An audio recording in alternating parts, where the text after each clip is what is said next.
Assalamualaikum warahmatullahi wabarakatuh. Alhamdulillah wassalatu wassalamu ala rasulillah la hawla wa la quwata illa billah amma ba'd. Bismillahirrahmanirrahim. Asyhadu an la ilaha illallah wa asyhadu anna muhammadar rasulullah. Inna salati wa nusuki wa mahyaya wa mamati lillahi rabbil alamin la syarika lahu wa bidzalika umirtu wa ana minal muslimin. Sadaqallahu adzim, sadaqallahu ala Rasulillah sallallahu alaihi wasallam. Pertama, mari kita panjatkan rasa puji syukur kita pada Allah Subhanahu wa taala. Salawat dan salam mari kita haturkan pada junjungan kita Nabi Muhammadin sallallahu alaihi wasallam. Mudah-mudahan kita senantiasa diberikan kekuatan iman meskipun dalam keadaan susah, meskipun dalam keadaan kena musibah, meskipun dalam keadaan kesulitan apapun, berusaha untuk senyum. Karena senyum ini adalah bagian daripada sedekah. Insya Allah dengan keikhlasan antum senyum karena dicoba, diberikan cobaan, diuji oleh Allah, ini merupakan suatu pahala tersendiri dari Allah Subhanahu wa taala buat hamba terutama umat Muhammad. Ma'asyiral muslimin muslimat jamaah rahimatullah, dimuliakan Allah, jamaah pencerahan bimbingan amalan yang Ustaz muliakan. Sering kita dibenturkan dengan situasi dan keadaan di mana pada waktu itu atau pada waktu sekarang dibenturkan dengan ekonomi yang ada, dan ini sering mengganggu kita, mengganggu aktivitas kita, mengganggu segala apa yang kita lakukan, bahkan sekali-kali dan bahkan seringkali mengganggu dalam ibadah kita semua. Yang paling jelek lagi ketika diberikan ujian oleh Allah Subhanahu wa taala, di titik klimaknya kita tidak bisa mensyukuri nikmat akan ujian yang diberikan kepada kita, akan tetapi yang kita rasakan adalah syuudan kepada Allah Subhanahu wa taala. Padahal di balik ini semua, ketika Allah memberikan ujian kepada hambanya, baik itu merupakan sakit, baik itu merupakan ujian yaitu kesulitan, hutang piutang, ini merupakan suatu rasa sayang Allah kepada hambanya. Ya ayyuhalladzina amanu ista'inu bis-sabri was-shalah innallaha ma'asy-syabirin. Bahwa sungguhnya Allah itu bersama hamba-hambanya yang sabar ketika diberikan ujian dan cobaan apapun bentuknya itu masih tetap bisa senyum. Pernah ada suatu kisah kita seharusnya bangga, yaitu kita menjadi hamba Allah, umat baginda Rasulullah SAW yang senantiasa berjuang dalam segala suatu hal untuk dijauhkan dari segala kemaksiatan. Ingat segala sesuatu yang ada, terutama sekarang ini di bulan Sya'ban akan terjadi suatu hal di mana paling penting dan paling bersejarah. Di nisfu Sya'ban ini semua amal kita diangkat, dilaporkan oleh Allah Subhanahu wa taala. Kemudian terjadinya suatu perputaran kiblat. Kemudian ada lagi yaitu kekhusyuan sholawat yang kita kumandangkan, kita zikirkan langsung diterima oleh Allah. Doa-doa yang kita langsung diterima oleh Allah Subhanahu wa taala. Pernah ada suatu riwayat, suatu ketika Nabi Musa alaihissalam berjalan, di situ ada sebuah batu.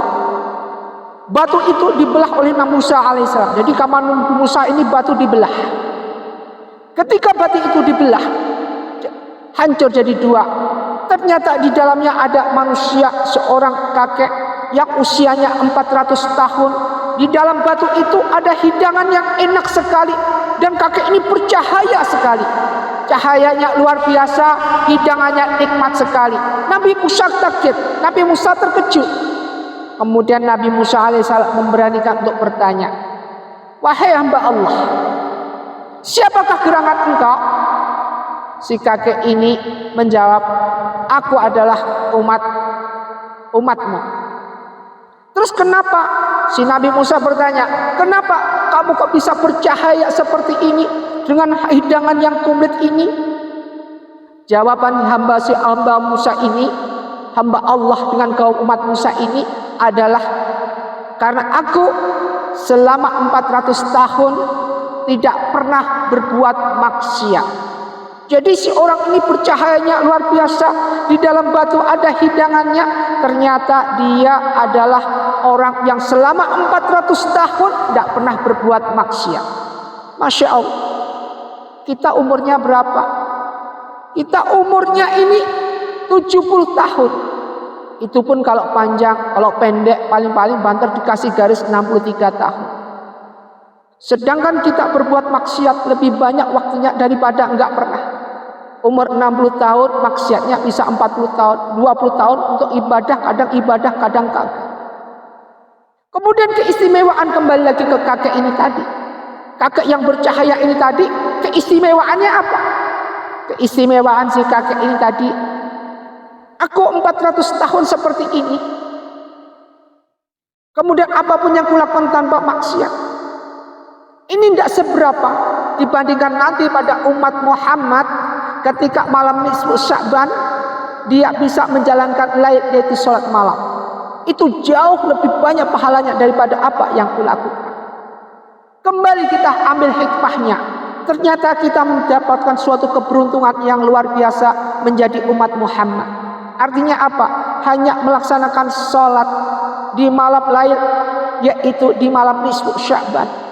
Ini pahalanya lebih banyak, hampir 400 tahun orang yang nggak pernah berbuat maksiat. Makanya di bulan nisfu Sya'ban ini, di bulan Sya'ban ini, bulan yang kadang-kadang ditenggelamkan oleh mereka karena setelah apa? Setelah Rajab, kemudian menjelang Ramadan. Ini bulan seakan-akan ditenggelamkan. Tapi padahal bulan ini mengandung suatu bulan di mana penuh banyak peristiwa di sini. Yaitu dikabulkanlah segala doa-doa yang kita punya. Apapun di doa-doa di malam Sya'ban ini, Allah akan kabulkan. Allah akan kabulkan apa yang kita minta. Makanya yang antum punya masalah, antum yang banyak punya masalah, antum yang dalam kesulitan, berusaha untuk bangun malam, berusaha untuk zikir pada Allah, berusaha untuk munajat kepada Allah Subhanahu wa taala. Agar apa? Agar apa yang kita capai, apa yang kita dambakan, cita-cita kita terkabul. Nikmat dunia, nikmat akhirat, kaya dunia, kaya akhirat, punya harta dunia, punya nanti juga di akhirat berlimpah. Harta kita gunakan sedekah sebagaimana Allah perintahkan kepada kita dalam suatu hadisnya, instadzirika rizqa misodaqati. Hendaknya kita mencari rezeki dengan cara bersedekah. Masya Allah. Wahai hamba Allah yang benar-benar menjadi hamba Allah, menjadi umat Muhammad, patutlah kita bangga, patutlah kita berbahagia, patutlah kita menjadi hamba Allah yang seharusnya banyak bersyukur di hadapan Allah Subhanahu wa taala. Kenapa? Rasa syukur kita dibandingkan umat-umat sebelum umat baginda Muhammad sallallahu alaihi wasallam. Ini apa yang kita lakukan sudah dilipatkan. Sebelum baginda Rasulullah sallallahu alaihi wasallam, umat-umat sebelum Nabi sholatnya 50 kali. Kita cuma sholat 5 kali. Itu pun kadang-kadang sering bolong, itu pun kadang-kadang sering enggak sholat, itu pun kadang-kadang sholat kita menjalankan hanya karena ingin menggugurkan kewajiban kita saja. Ini yang harus kita garis bawahi, ini yang harusnya kita harus banyak bersyukur apa yang kita rasakan. Perbanyak kita datang dalam suatu majelis, perbanyak kita datang suatu majelis sholawat. Apapun yang kita lakukan dalam suatu majelis sholawat, apa yang kita kaji dalam majelis sholawat dengan tausiahnya, ini akan mendatangkan segala sesuatu yang berbau indahnya pahala, yang berbau pahala-pahala dan cemerlangnya daripada apa yang dinamakan kita menjauhkan dosa, menjauhi segala dosa-dosa yang Allah sudah naskan, yang Allah sudah gariskan. Di dalam suatu majelis ini dilipatkan semua apa yang kita lakukan. Satu langkah ketika kita ke majelis, Masya Allah, satu langkah kita ke majelis pahalanya sama dengan ibadah 1 tahun. Propaganda seperti ini dengan dilipatkan gandakan suatu pahala buat umat Muhammad. Ini dulu langkah buat umat sebelum Muhammad. Maka dari itu patutlah kita berbangga hati punya Nabi, yaitu Nabi baginda Nabi Muhammadin sallallahu alaihi wasallam yang rela berkorban segalanya, yang rela mengorbankan setengah daripada sakaratul mautnya hanya untuk umatnya. Ini penting sekali untuk kita pelajari, penting sekali untuk kita belajar mencintai baginda Rasulullah sallallahu alaihi wasallam. Jangan kita suudzon pada Allah ketika diberikan cobaan, kita suudzon pada Allah ketika diberikan kesulitan, kita justru kufur pada Allah Subhanahu wa taala. Karena apapun bentuknya, inna adzabillah sadid. la in sakartum la azidannakum wa la in kafartum, andai kata kita kufur, inna azabil syadid, sungguhnya azab Allah itu sangat pedih. Maka dari itu jauhi segala azab Allah, karena kalau Allah bertindak, Allah segala sesuatu dan melaksanakan segala sesuatunya yang sudah digariskan, maka hamba itu tidak akan bisa lari dengan kenyataan yang ada. Hamba itu mau lari kemana, dikejar, ke sana dikejar, utara dikejar, selatan dikejar, kemanapun meskipun dia dalam keadaan tidur. Kalau sudah waktunya dipanggil oleh Allah Subhanahu wa Ta'ala, sudah waktunya dipanggil, maka sudah putuslah semuanya, apapun yang terjadi. Maka dari itu, marilah di bulan Sya'ban ini kita banyak bermunajat kepada Allah. Yang punya kesusahan seperti angkat susahnya, berdoalah, berdoalah dan berdoalah.